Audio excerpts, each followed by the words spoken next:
भाषामा यसलाई cardiac arrest भन्छौँ। कार्डियक एरेस्ट भनेको के हो? यदि मुटु अचानक बन्द भयो, कार्डियक भनेको मुटु, एरेस्ट भनेको स्टप। यदि मुटु अचानक बन्द भयो भने त्यसलाई कार्डियक एरेस्ट भनिन्छ। मुटु अचानक बन्द भएपछि के हुन्छ त?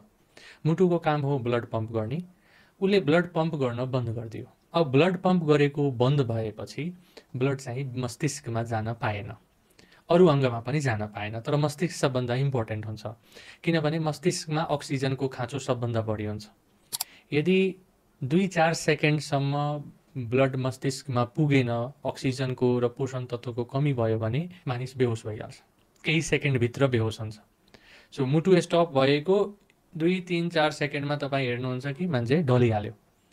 अब ढलिसकेपछि यदि त्यो व्यक्तिको मुटु पुनः सञ्चालित गर्न सकिएन, अर्थात् कार्डियक एरेस्टमा के गर्ने त भन्ने प्रश्न आयो। यदि सञ्चालनमा ल्याउन सकिएन कुनै कृत्रिम तरिकाले, अनि ब्रेनमा रगत अर्को केही मिनेटसम्म, प्राय 3-4-5 मिनेटसम्म यदि पुनः सञ्चालन हुन सकेन भने ब्रेन निष्क्रिय भइहाल्छ, ब्रेन डेड भइहाल्छ। त्यसपछि व्यक्तिको ज्यान जोगाए नि केही हुँदैन।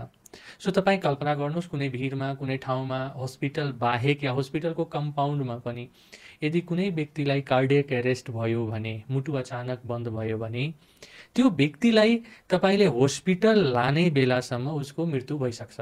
कार्डियक एरेस्ट भनेको यस्तो डेन्जरस हो। त्यसैले तपाईँले गर्नुपर्ने कुरा के हो भने यसलाई भन्छ बाई स्ट्यान्डर सिपिआर।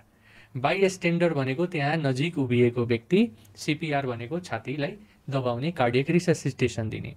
यदि त्यहाँ भएको व्यक्तिले अलिकति पनि सुझबुझको परिचय दियो, अलिकति पनि उसले सुनेको छ कार्डियक एरेस्ट, सिपिआरको बारेमा यस्ता भिडियोहरू हेर्नु भएको छ भने उहाँहरूले त्यो व्यक्तिलाई अमूल्य योगदान दिन सक्नुहुन्छ जीवन जोगाउनको लागि।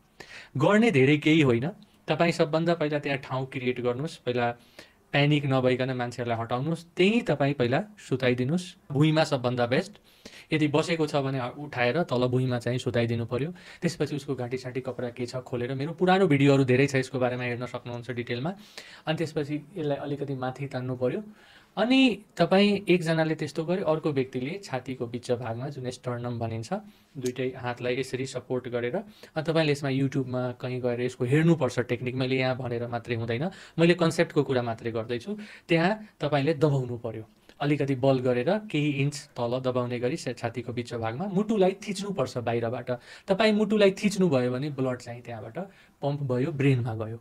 कहिलेकाहीँ के हुन्छ भने यदि बिरामीको भाग्य, त्यो व्यक्तिको भाग्य राम्रो रहेछ भने तपाईँले 1-2 चोटि थिच्ने बित्तिकै होस आउँछ उसलाई, उसको मुटु अटोमेटिक आफै चल्न थाल्छ। तपाईँको त्यहाँ सपोर्ट अलिकति मात्रै चाहियो हो। र यदि डेन्जरै खाले यदि भएको रहेछ भने त बिना एडभान्स ट्रिटमेन्टले हुँदैन, सक दिनुपर्ने अरू कुराहरू हुन्छ। तर कहिलेकाहीँ तपाईँको एफोर्टले त्यहाँ ज्यानै जोगाउन सक्यो, त्यसपछि तपाईँ हस्पिटल लानुहोस्।